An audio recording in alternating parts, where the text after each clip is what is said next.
Happy Monday. I'm Christiane Cordero, and this is the 734 from WCCO. We know most of you are on your way to work, maybe about to head out the door. Put on your boots. Let's get you started with today's weather. A little bit slick out there on the drives. The highways are fine, I will say that, but we're expecting partly sunny at noon today, topping out at 29 degrees, and then the snow will arrive later this evening, is what Riley O'Connor was telling us this morning. All right, now let's talk about this. It has been 2 years since Sunday liquor sales became legal in Minnesota. Now, more changes could come if a new proposal finds support. The debate: should grocery stores and gas stations be allowed to sell beer and wine with standard alcohol percentages, not just that 3.2% kind of beer stuff? Minnesota is the only state in the union with that limit, but some liquor stores are worried that the change might hurt their business. We want to know, what do you think? Should Minnesota scrap the selling 3.2% beer and just sell the strong stuff? Are you in the camp of that you don't think that this should be passed, that it should stay the way that it is? Those watching on Facebook, leave a comment right here. Let us know why. We'll read through a few of those in just a minute. All right, in the news this morning, a big meeting today in London. The members of the royal family will get together to discuss the future of Prince Harry and Meghan Markle. Last week, the couple announced a controversial plan to walk away from their royal roles. The Queen will meet with Harry, Prince William, and their father, Prince Charles. Meghan is expected to call into the meeting from Canada. This morning, William and Harry issued a statement downplaying a reported rift between them. Back here in Minnesota, Governor Tim Walz is starting to roll out his $2 billion bonding bill. His proposal calls for housing help, clean water initiatives, education improvements, and public safety reforms. He hopes by rolling it out slowly that he can gain more public support. So far, among some lawmakers, that has not been the case. I'm a little disappointed that before I even rolled out what these projects were or what the actual number is going to be, the knee-jerk reaction is it's too expensive.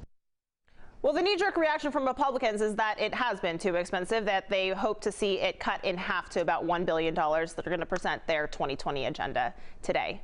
Scary situation in the Philippines this morning. Nearly 500,000 people are in the danger zone of an active volcano. The tall volcano is spewing ash and steam on villages near the capital of Manila.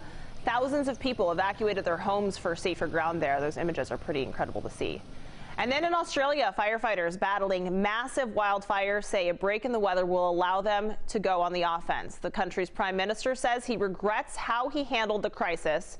People have criticized his slow response and how he prioritized vacationing in Hawaii with his family while those fires were burning.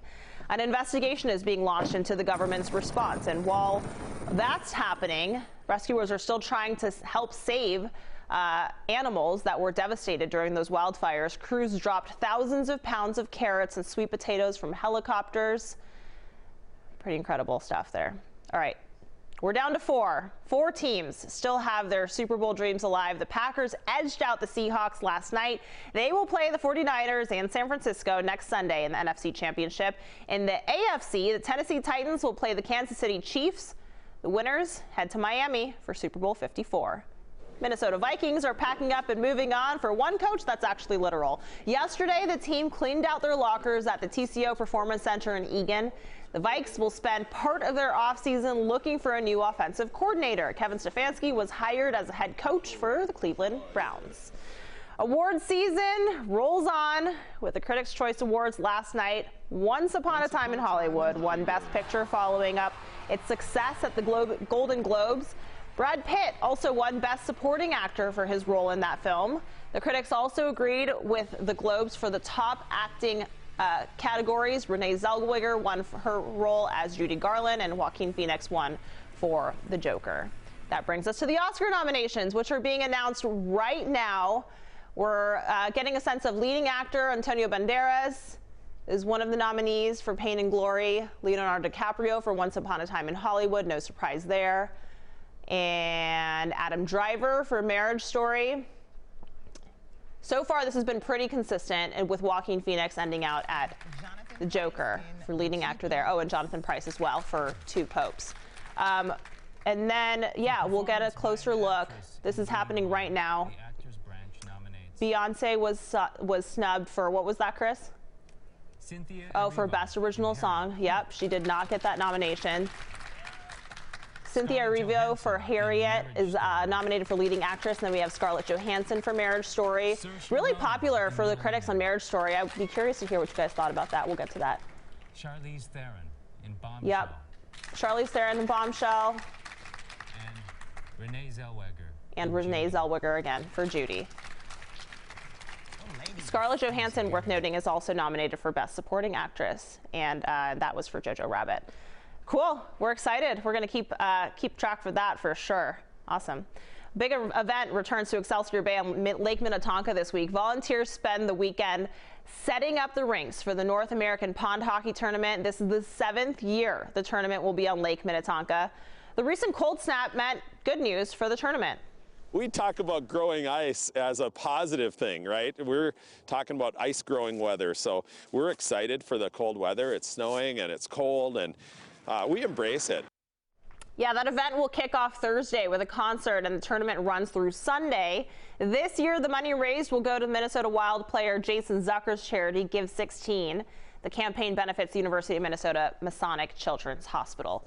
Speaking of winter fun, tickets go on sale today for the Ice Castles. They are in a new location this year, Long Lake Regional Park in New Brighton. Opening day is on Friday. All right, let's get back to today's talker. We're bringing in WCCO's digital guy, Cole, talking about beer and wine sales and grocery stores. Cole, what are people saying? I'm still trying to get over the Oscar nominations live thing. That was pretty cool. Yeah, I know. We timed that out perfectly. They held it for the 7:34. Just want people to appreciate it. All right, we have Elizabeth saying pretty much every other state already sells beer in gas stations. I'm not sure why Minnesota doesn't. Old religious laws, in my opinion. And then we have that seems to be the popular take for and then we have Becca saying, I don't see a problem with selling beer at gas stations. They do it in Wisconsin. I don't usually go into gas stations, but what if it means having one less stop to the liquor store? And then we have Poppy Primo saying, good morning, 3-2 beer. It's been around for a long time. If there's a market, why not? Yeah.